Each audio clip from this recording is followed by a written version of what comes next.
মাননীয় স্পিকার, চতুর্থ শিল্প বিপ্লবের ফলে কৃত্রিম বুদ্ধিমত্তা, রোবট এবং অন্যান্য যন্ত্র নির্ভর উৎপাদন ব্যবস্থায় যে যুগান্তকারী পরিবর্তনের সূচনা আমরা দেখতে পাচ্ছি, তা বৈদেশিক কর্মসংস্থানের সুযোগকে আগামীতে সংকুচিত করতে পারে।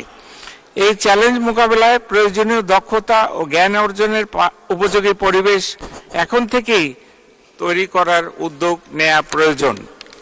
আগামী 2026 সালে স্বল্পোন্নত দেশের তালিকা থেকে আনুষ্ঠানিকভাবে উত্তরণের পর দেশে প্রস্তুতকৃত পণ্য বিদেশে রপ্তানির ক্ষেত্রে বাংলাদেশ যে সকল সুবিধা পেয়ে থাকে তা ক্রমান্বয়ে হ্রাস হবে।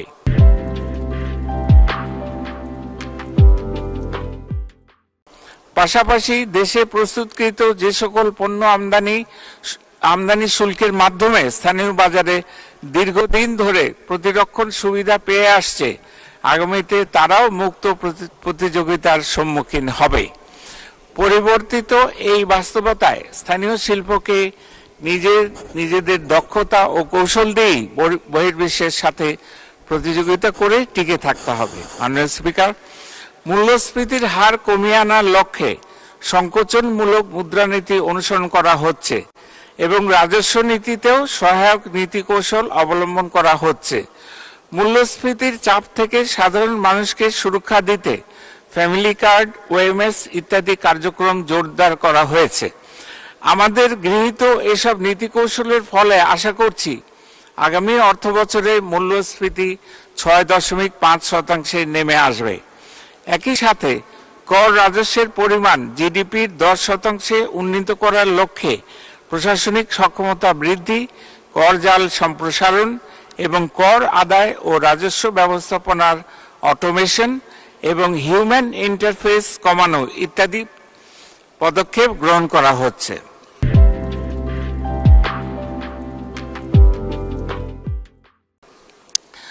দু 2009-10 অর্থবছর হতে 2022-23 অর্থবছর পর্যন্ত বাংলাদেশের গড় প্রবৃদ্ধির হার ছিল 6.7%। প্রবৃদ্ধির এই গতি ধরে রাখার লক্ষ্যে কৃষি ও শিল্প খাতের উৎপাদন উৎসাহিত করতে যৌক্তিক সকল সহায়তা অব্যাহত রাখা হবে। পাশাপাশি গুরুত্বপূর্ণ অবকাঠামো প্রকল্পসমূহের যথাযথ বাস্তবায়ন এবং রপ্তানি ও প্রবাস আয় বৃদ্ধির লক্ষ্যে সুনির্দিষ্ট কর্মপরিকল্পনা গ্রহণ করা হবে। আশা করছি আমাদের গৃহীত এ সকল নীতি কৌশলের ফলে আগামী অর্থবছরে 6.7% জিডিপি প্রবৃদ্ধি অর্জিত হবে এবং মধ্যমেয়াদে তা বৃদ্ধি পেয়ে 7.25% পৌঁছাবে। মাননীয় স্পিকার, মিয়ানমার এবং ভারতের সাথে আমাদের সমুদ্রসীমা আন্তর্জাতিক আদালতে নিষ্পত্তি হওয়ার প্রেক্ষিতে মৎস্য, সমুদ্র তলদেশের খনিজ সম্পদ ইত্যাদি আহরণ সহ ব্লু ইকোনমি বা সুনীল অর্থনীতির সকল সম্ভাবনার সদ্ব্যবহারের উপর এবারের বাজেটে বিশেষভাবে জোর দিয়েছি।